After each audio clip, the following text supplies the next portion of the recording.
This old concrete stone wall was built sometime in the 80s and has definitely seen better days. Instead of completely destroying and replacing it, we could give these old faux stones a facelift with some water-based stain and a nice wet look sealer. This video is part 2 of our front yard makeover. In part 1 we poured a beautiful stamped concrete driveway, and now we have to match that modern sleek look with the rest of the house. Not only that, but we also upgraded this old vintage staircase to match. More on that later.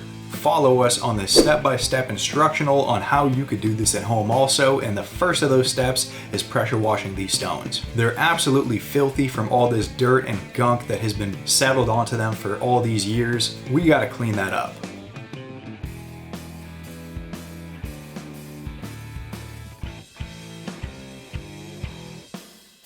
But now we've got this problem to deal with at the very base of the slab where the stones don't meet the very end. Beforehand they were covered up by all that dirt, it wasn't visible, but now it's a big eyesore. The way I'm gonna fix that is by patching it with something called WallStamp. Before I do that, I want to patch the majority of this stuff with some regular Type S mortar. The WallStamp is a very specialized mix, and we don't want to use it just like a regular patch, we want to use it as a nice decorative finish. So the majority of the backing is just Type S mortar. So now it's time to mix up that WallStamp and carve out some stones that match the existing ones. I'm carving those stones out with a trowel and a brick jointer, and they're not an exact match to the original stones, but that's okay because the stain we put on there is going to mask most of that color and shape discrepancy. Once we're done carving, we can leave that wall alone and address the next issue, which is the stairs. We've got this staircase over here, which is in really good condition. The problem is the color doesn't match. So what we're gonna do is we're gonna use that same type of stain right over here on the surface of every single one of these stairs. But then we gotta address the color of the bricks. The bricks also don't match. I think they would look really cool if they were black. And so what we're gonna do is apply a pigmented acrylic sealer over those bricks. It's gonna look really nice. Here's the thought process of how I'm going to do this application. The first thing I want to do is the horizontal surfaces, meaning I'm going to stain all of this right here and then work on all the vertical surfaces like those bricks and this wall. The reason for that is if I start applying any type of pigmented sealer on these bricks right now and that pigmented sealer starts dripping down onto this unsealed surface, it's going to get immediately absorbed right into this concrete, and I'm not going to have any way to take it out or clean it up. I want to do any vertical modifications on a horizontal surface which has already been sealed, just like the stamped concrete when we're doing this wall. So the stain itself is called EcoStain. It's a concentrated water-based stain. I like the fact that it's water-based just because if I don't like the way something looks, I could always go back and wash it off or modify it however I want to. It's much more user-friendly than something like an acid-based stain where, one, you don't even see the finished color before it starts going into a reaction, and once it does go into a reaction, you get what you get and you don't get upset. The water-based stains are a lot easier to use, and the second thing I like about them is that it's a concentrate, meaning to get the color that you see on the color chart, you have to dilute it 3 parts water to 1 part stain, but you're not necessarily tied to that ratio. If you want it to be darker, you could always add less water, or you could stretch it out to get a less vibrant color but get more coverage, which is exactly what I'm going to be doing today. The color I'm using is Domino. It's a very, very deep and very rich pigment of black, which I don't need that much of. So I'm going to stretch it all the way to 10 parts water to 1 part stain. Let's see what it looks like. When mixing this stuff up, it's important that you always pre-shake the stain. Just make sure that everything that might have been settled down onto the bottom gets fully incorporated in the bottle. And then I also recommend to add the stain into your water versus vice versa. And this goes for almost anything that you would dilute with water. You want to add it into the water versus vice versa, because if you're using something like a hose or even a sink drain, if you're trying to add water into a product, a lot of times it's going to start foaming up and you're not going to get an accurate read. So I'm going to go ahead and dilute this stain. And you see how a little bit goes a long way. That entire thing is completely pigmented now. So I'm gonna go ahead and load this into the pump sprayer. The reason I like the pump sprayer is that it's a lot easier to use than a conventional sprayer. Not only do you get a nice even spray while holding down the trigger, but also your arm doesn't get tired from repeatedly pulling that trigger over and over again. All you have to do is pump it up, then hold down the trigger, and it works like a charm. Now I got the surface prepped, I got it pressure washed, I made sure it's clean. I have everything taped off, and just like grooming with the staircase, I'm gonna start right at the top and work my way down.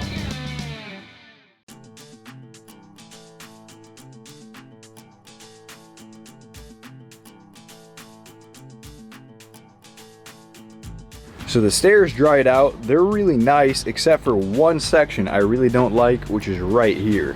It didn't dry out the same exact way that everything else did. Seems like it's made out of two different batches of concrete. Even if it did dry in a similar way to these ones, it still wouldn't match everything completely. So what I'm gonna do instead is double down with that stain and add a more concentrated stain on this section to just make it a little bit darker. That way when it stands out, it looks intentional.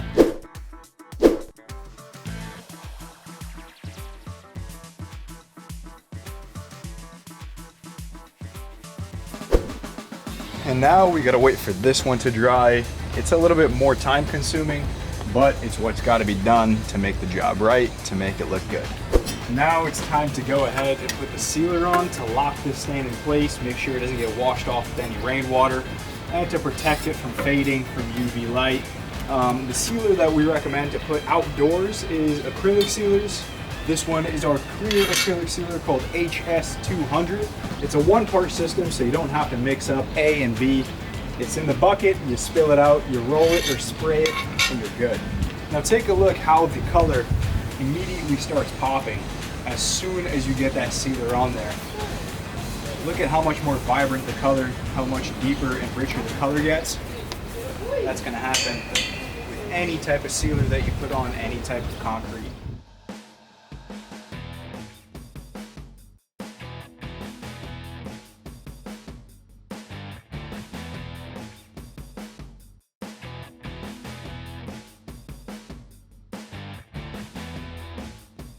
So now everything's cured, it's time to paint the bricks. I've taped off most of the stuff I can get drips on, just so I could be a little quicker and don't have to be so meticulous right next to those edges. The bricks aren't gonna be stained, they're gonna be sealed with a complete pigmented sealer. The sealer I'm using is a ColorTec sealer, just like the HS200, it's the acrylic version. With anything in the ColorTec line, we can pigment it to anything that you see on the website's color chart, or we can even do custom colors of any other paint brand like Behr, Benjamin Moore, which is exactly what I did right here. The color I'm gonna be using is Behr's Ultra Pure Black. And whenever you have a pigmented sealer like this, anything that's pigmented, even paint, just regular house paint, you always wanna pre-mix it just so anything that might have settled down to the bottom gets fully incorporated. And this type of sealer, acrylic, just like the last one, is a one-part system. There's no need to mix part A, part B. It's ready right out of the bucket. On the side, I've got some denatured alcohol in a spray bottle and some paper towels just in case there's any spills.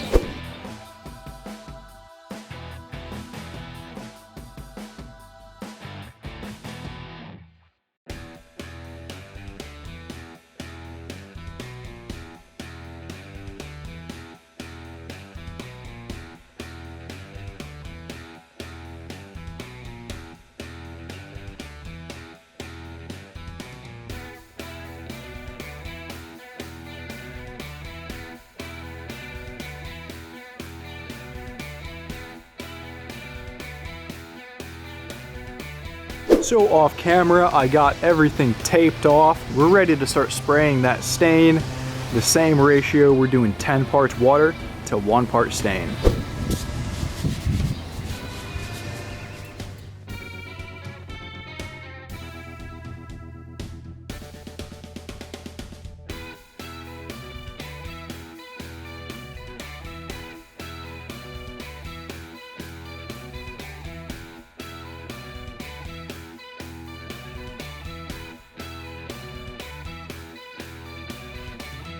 Now that the stain has completely cured, it's time to seal it. I'm going to use that same sealer from beforehand, the HS200, but I'm going to go ahead and put it inside of a sprayer. The sprayer is a special type of sprayer that's rated for solvent-based sealers. If you use a regular sprayer, what might end up happening is the hose or any other component of the sprayer might fail.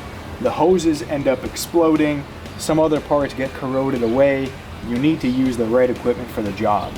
So we're gonna go ahead, pour it into the sprayer. Close it, pump it, and let's see that color pop once we got that dried stain nice and sealed.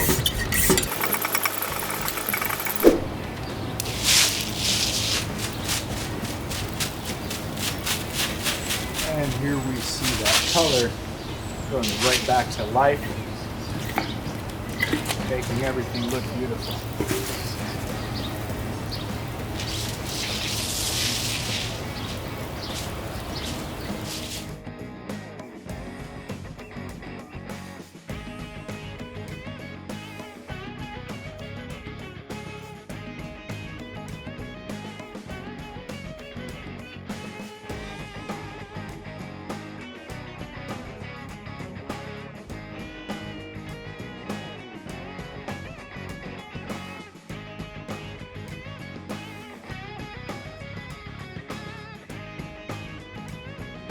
Now, a lot of people ask, when you're done sealing, how do you actually clean that pump sprayer? The first step is to remove the majority of the air from the sprayer. There's going to be some material left at the bottom.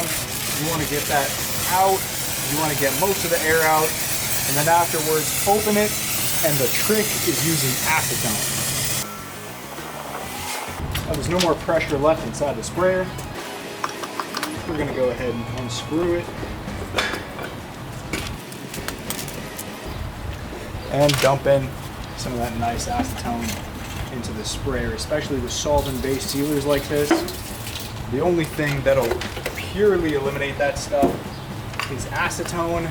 We're gonna close it back up, give it a good shake, and spray the sealer all the way throughout. That way we don't only clean the tank, but also everything that's inside of the hose, the sprayer, and the nozzle itself. So I pumped it up. Now I'm going to give it a good shake to get rid of everything that might be coating those walls.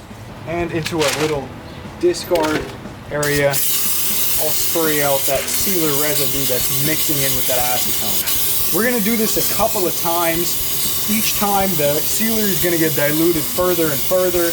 And by wash 3 or 4, there's not going to be anything inside of this sprayer that you need to worry about.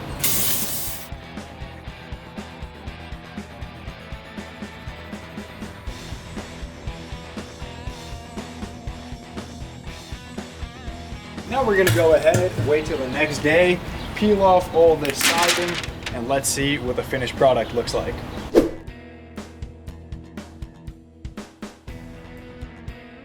So you've made it to the end of my video, but now I want to ask you for a quick favor. See, the YouTube algorithm gets tricked into showing my video to a lot more people if a lot of people comment on it. So criticize me, praise me, or just ask a question. As long as you leave a comment, I'm going to appreciate it a lot. Thanks for watching, and stay tuned for the next video.